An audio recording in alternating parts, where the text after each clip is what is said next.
BNP দলীয় নেতা কর্মীদের রক্ত লেগে আছে, প্রাণ লেগে আছে।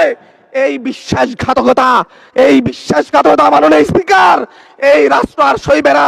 তারা 94 সালে মাগুরার নির্বাচন আয়োজন করেছিল, আজকে আবার এই সংসদে দাঁড়িয়ে আবার এমন একটা ব্যবস্থা নিয়ে যাচ্ছেন, আরেকবার যে মাগুরার নির্বাচন আয়োজন করবেন না এর নিশ্চয়তাকে দিবে।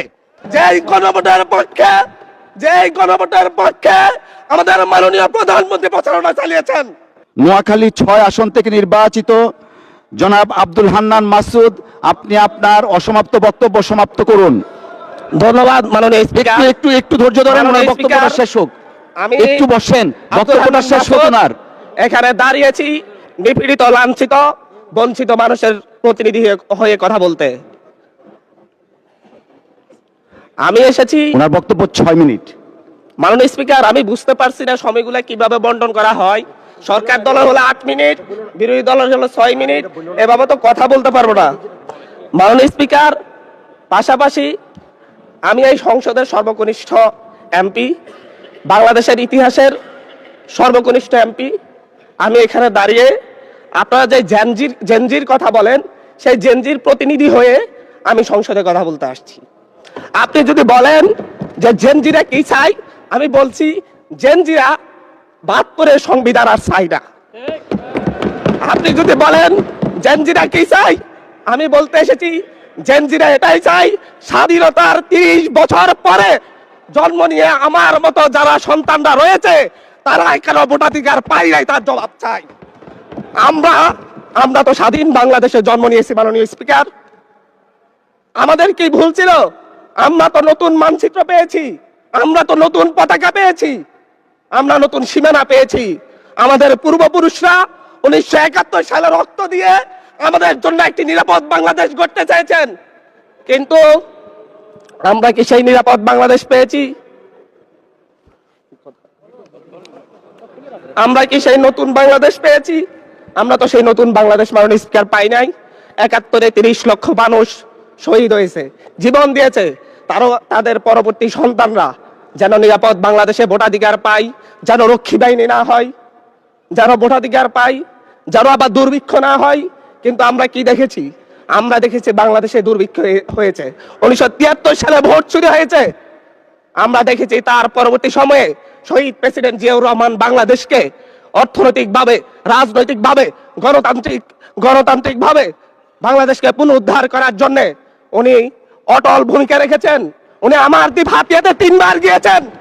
আমি যেদিকে তাকিয়েছি, আমার এই বেড়িবাঁধকে করে দিয়েছে মেজর জিয়াউর রহমান, আমার এই খালকে খনন করে দিয়ে গেছে মেজর জিয়াউর রহমান। তারপরে এরশাদ এসেছে, বেগম জিয়া এসেছেন, বেগম জিয়া আমার হাতিয়াতে 3 থেকে 4 বার গিয়েছেন। কিন্তু তারপর আমার হাতিয়ার ওই অঞ্চলের নদী ভাঙ্গন রোধ হয় নাই। ওই অঞ্চলের লক্ষ লক্ষ মানুষ ঘরবাড়িহীন ভাবে পড়ে আছে। আমি এই ইলেকশনে ভোট ডাকাতি দেখেছি, আমার গাড়ি বহরে হামলা করা হয়েছে। আমি কি এই ইলেকশনের জন্য নিজের রক্ত জড়িয়েছি?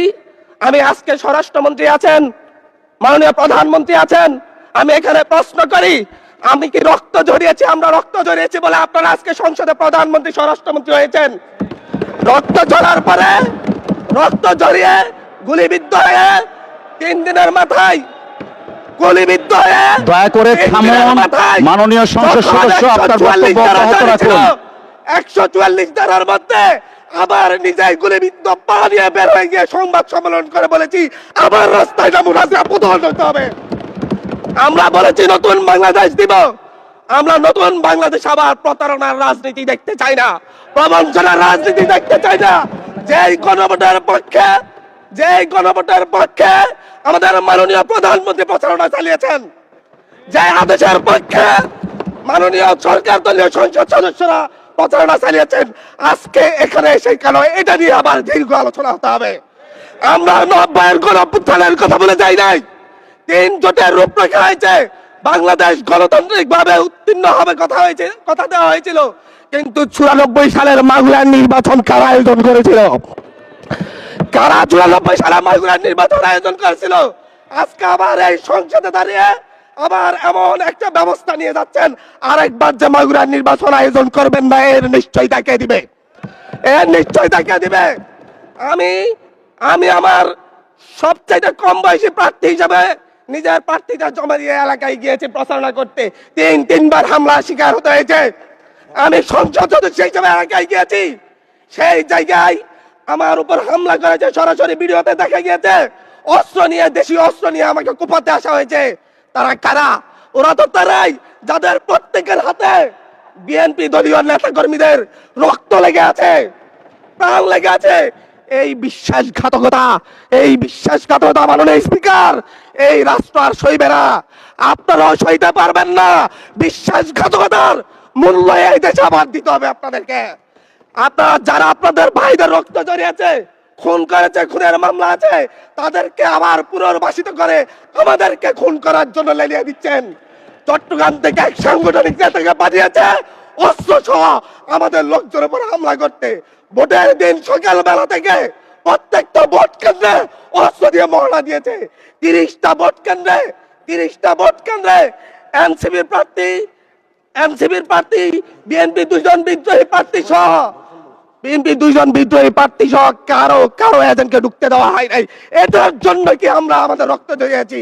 মাননীয় স্পিকার, ইলেকশনের একদিন পরে আমাকে আর 1 মিনিট বাড়িয়ে দিবেন মাননীয় স্পিকার, 1টা মিনিট। মাননীয় স্পিকার, ইলেকশনের পর দিন এক নারী অভিযোগ করেছেন, এক নিরীহ নারী, ওনাকে ধর্ষণ করা হয়েছে শুধুমাত্র শাপলাগুড়িতে ভোট দেওয়ার কারণে। 1 ঘন্টার মধ্যে এক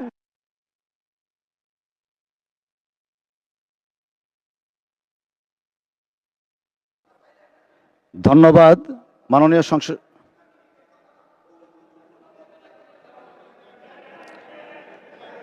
আচ্ছা ঠিক আছে, 1 মিনিটের মধ্যে সংক্ষিপ্ত শেষ করবেন, 1 মিনিট।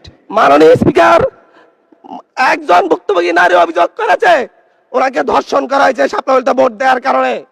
সার্কেল এসপি 1 ঘন্টার মধ্যে বলেছে এই ধরনের কোনো ঘটনা ঘটে নাই। আজকে 42 দিন পার হয়েছে, এখনো ডিএনএ রিপোর্ট আসে নাই। মামলা নিতে 3 দিন দেরি হয়েছে।